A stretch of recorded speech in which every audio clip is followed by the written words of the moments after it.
तो प्यारे बच्चों, इस वीडियो क्लास में हम प्रश्नावली 3.3 का 12वां सवाल हल करेंगे। बाकी सभी सवाल मैंने आपको समझा दिए हैं।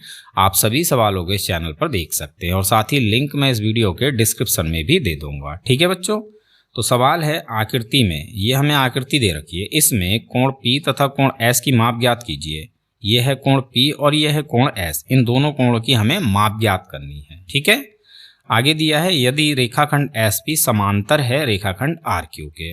तो बच्चों, रेखाखंड SP ये है और रेखाखंड RQ ये है, ये दोनों समांतर हैं। ठीक, ब्रैकेट में है यदि आप कोण R की माप ज्ञात करते हैं तो क्या कोण P की माप को ज्ञात करने की एक से अधिक विधि हैं।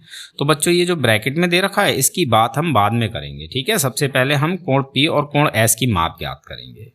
तो बच्चों, सबसे पहले हम कोण S की माप ज्ञात करेंगे। तो देखो, कोण S की माप क्या होगी। यहाँ पर कोण S और कोण R, इन दोनों कोणों का योगफल 180 अंश होगा। 180 अंश क्यों होगा?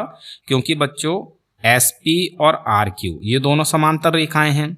यह हमें सवाल में ही दिया हुआ है। ठीक है, तो ये जो SR है ये त्रियक रेखा है। ठीक, जब दो समांतर रेखाओं को इस तरह से एक तीसरी रेखा काटती है तो इसको हम कहते हैं त्रियक रेखा। ठीक है, तो SR क्या है? त्रियक रेखा है। और कोण S तथा कोण R इस त्रियक रेखा के एक और अंदर बने हुए कोण हैं और त्रियक रेखा के एक और अंदर बने हुए कोणों का योगफल होता है 180 अंश। ठीक है, इसीलिए यहाँ पर इन दोनों कोणों का योगफल है 180 अंश।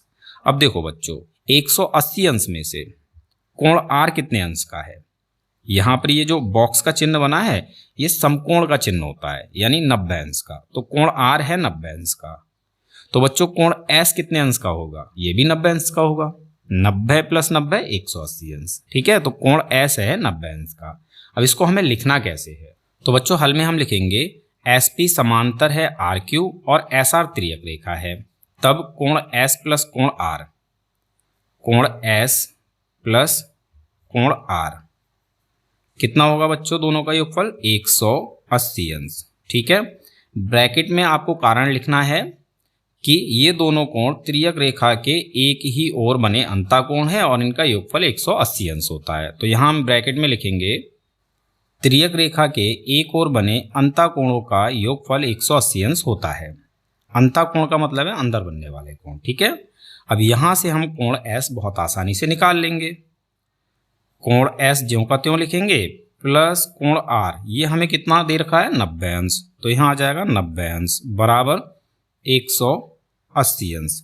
90 की साइड चेंज कर देंगे, कोण S मिल जाएगा। ठीक है, तो यहाँ रहेगा कोण S बराबर में है बच्चों 180 अंश।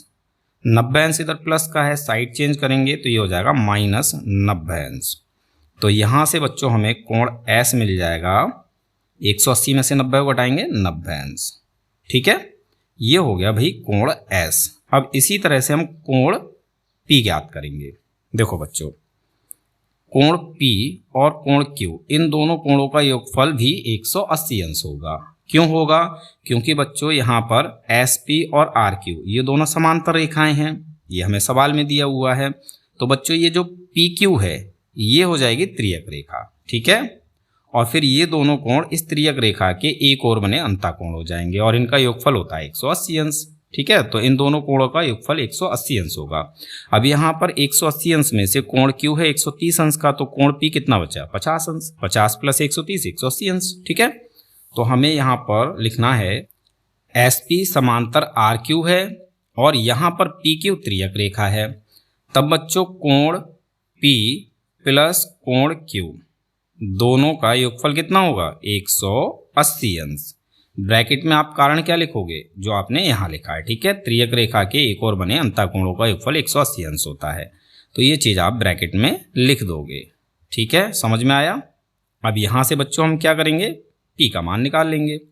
तो कोण P ज्यों का त्यों रहेगा प्लस कोण Q हमें कितना दे रखा है? 130 अंश। ठीक है, तो यहाँ आ जाएगा 130 अंश बराबर 180 अंश। 130 की साइड चेंज करेंगे, कोण P मिल जाएगा। तो यहाँ रहेगा कोण P बराबर में है 180 अंश। इधर 130 प्लस का है, इधर आकर हो जाएगा माइनस का 130 अंश। तो यहाँ से हमें कोण P मिल जाता है बच्चों कितना? 180 में से 130 को घटा दो, 50 अंश। ये हो गया भाई आपका कोण P। ठीक है, ये हो गया आंसर। अब बात करते हैं ब्रैकेट की। तो ब्रैकेट में हमसे बोला है यदि कोण आर की माप आप ज्ञात करते हैं तो क्या कोण पी की माप ज्ञात करने की एक से अधिक विधि हैं? तो बच्चों हाँ है। कोण पी की माप हम एक से अधिक विधि से भी ज्ञात कर सकते हैं। एक विधि से तो हमने यहाँ पर पी का मान ज्ञात कर लिया। अब दूसरी विधि से देखो हम कैसे ज्ञात करेंगे, क्योंकि बच्चों ये एक चतुर्भुज है और चतुर्भुज के चारों अंतःकोणों का योगफल होता है 360 अंश। ठीक है, यहाँ पर कोण एस, कोण आर, कोण क्यू और कोण पी, ये चारों अंतःकोण हो जाते हैं, इनका योगफल हो जाएगा 360 अंश। अब देखो कोण आर हमें पता है कितना है, 90 अंश। तो कोण एस कितना हो जाएगा, ये भी 90 अंश। कोण क्यू हमें दिया 130 अंश। इसकी हमें माप ज्ञात करनी है, तो हम इन चारों कोणों को जोड़ेंगे तो हमें कोण पी की माप मिल जाएगी। तो यहाँ देखो आप कुछ इस प्रकार से लिखेंगे, हाँ कोण पी की माप को ज्ञात करने की अन्य विधि भी है। अब यहाँ पर हमें क्या करना है, हमें लिखना है चतुर्भुज पी क्यू आर एस में कोण आर ये दिया है 90 अंश। ठीक है, कोण क्यू ये हमें दिया है 130 अंश। ठीक है, और कोण एस हमने ज्ञात किया है 90 अंश। और यहाँ हम दूसरी विधि से कोण पी का मान ज्ञात करेंगे तो बराबर लगा देंगे क्वेश्चन मार्क। ठीक है, एक विधि से हमने यहाँ निकाला, अब यहाँ पर हम दूसरी विधि से निकालेंगे। तो देखो इसके लिए हमें क्या करना है कि चतुर्भुज पी क्यू आर एस के ये चार अंतःकोण हैं, इन कोणों को अगर हम जोड़ेंगे तो हमें योगफल मिलेगा 360 अंश। तो यहाँ पर हमें इन चारों कोणों को जोड़ना है, कोण आर प्लस कोण क्यू प्लस कोण एस प्लस कोण पी बराबर कितना होगा 360 अंश। ब्रैकेट में आप लिखोगे चतुर्भुज के चारों अंतःकोणों का योगफल 360 अंश होता है। चतुर्भुज के चारों अंतःकोणों का योगफल 360 अंश होता है। ठीक है, यहाँ पर मैंने चतुर्भुज को शॉर्ट में लिखा है।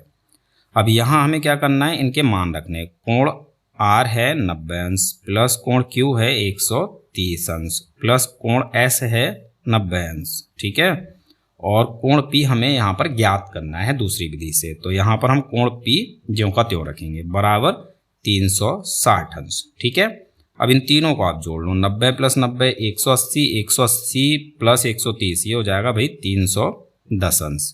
और फिर कोण पी बराबर 360 अंश। ठीक है, 310 की साइड चेंज करेंगे तो हमें क्या मिलेगा, कोण पी। तो यहाँ रहेगा कोण पी बराबर 360 अंश है, इधर 310 अंश प्लस का है, इधर हो जाएगा माइनस का 310 अंश। तो यहाँ से हमें कोण पी बच्चों कितना मिल जाएगा, 360 में से 310 को घटा दो 50 अंश। ठीक है, तो हम दूसरी विधि से इस तरह से कोण पी ज्ञात कर सकते हैं। क्लियर है?